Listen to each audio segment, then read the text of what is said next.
what you guys called Gabriel having some bozo moment was true, but he was still the better defender. For two consecutive games now, we've seen Saliba being bullied. Last week by Calvin Louis, today by Evan Tony. I'm not saying Saliba is a terrible defender. Aesthetically, he looked very decent on the ball, tidy, Rolls Royce. But physically, he can do more. Two consecutive games, he has been bullied. Let's be real. Now, was our midfielder bullied like last week? I won't say so.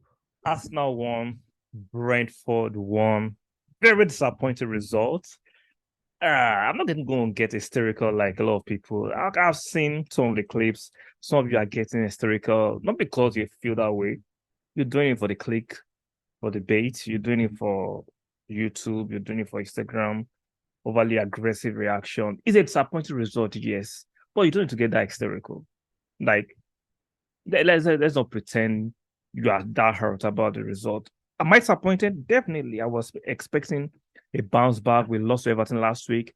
So expecting us to actually win convincingly. During the pre-match press conference that I had on Friday, he was promising a great performance. Was this performance great? Not by any stretch of any imagination. Was it that poor? I won't say so. Brentford were very defensive. You look at the first half, they had the best chances. We were lucky not to be a goal down in the first half. Second half, once the second half, so if you look at it critically, we scored. No, I won't say against run of play. We're pressuring. Well, how many clear-cut chances did we create? How many? And something I need to point out. I remember at the beginning of the season, sorry for those things.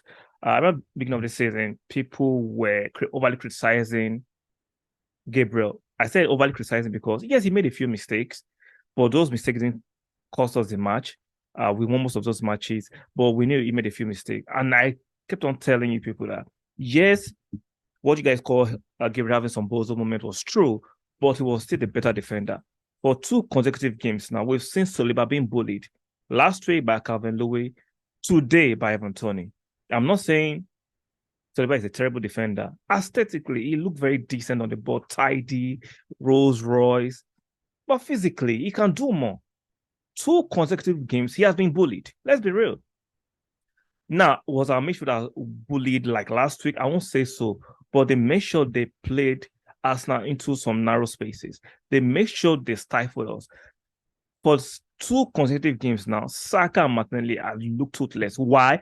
Because we are not moving the ball as quick as possible and we are not stretching the play. Shout out to Ben White today. He stretched the play a bit sometimes to give Saka the few times he had the chance.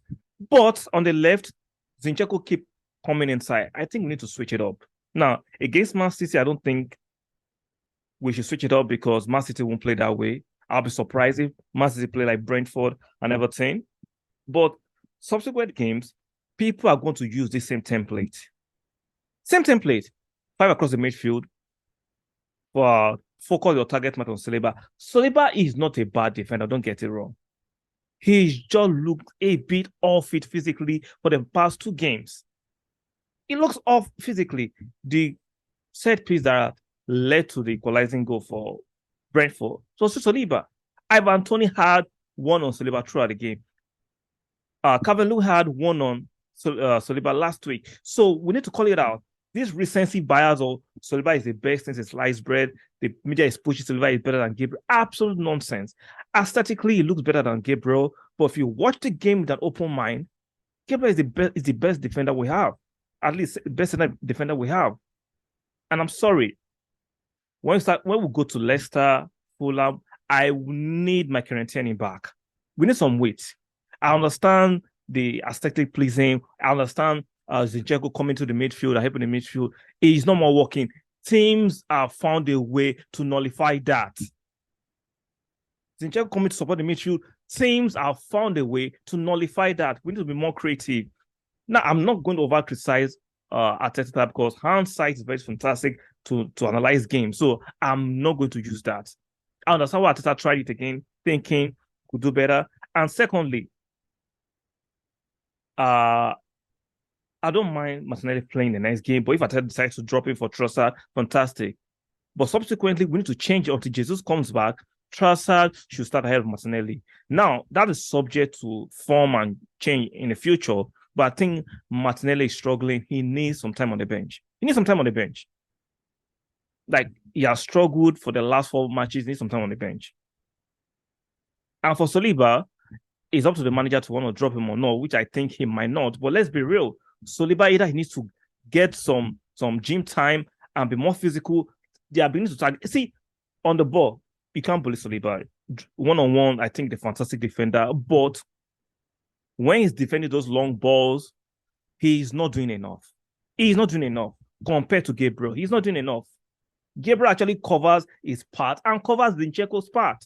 Gabriel is doing more job than Saliba, but fans will not want to talk about that. But staying on the game, we had the better of the possession, right? We had the better of the possession. We had 69% compared to Brentford, 31%. We had 23 total shots and 7 shots on target, while Brentford just 9 shots and 2 shots on target. We are all the best aesthetically pleasing stats, but we ended the game 1-1. Fans are getting hysterical.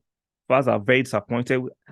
You being disappointed, I get it, but don't go start insulting the team, saying we are going to bottle it. You can say it. I know other opposition fans are going to banter us this week because 1 point from 6 for a team that is trying to get a title is not good enough. I get it, it's not good enough. I'm not going to defend that.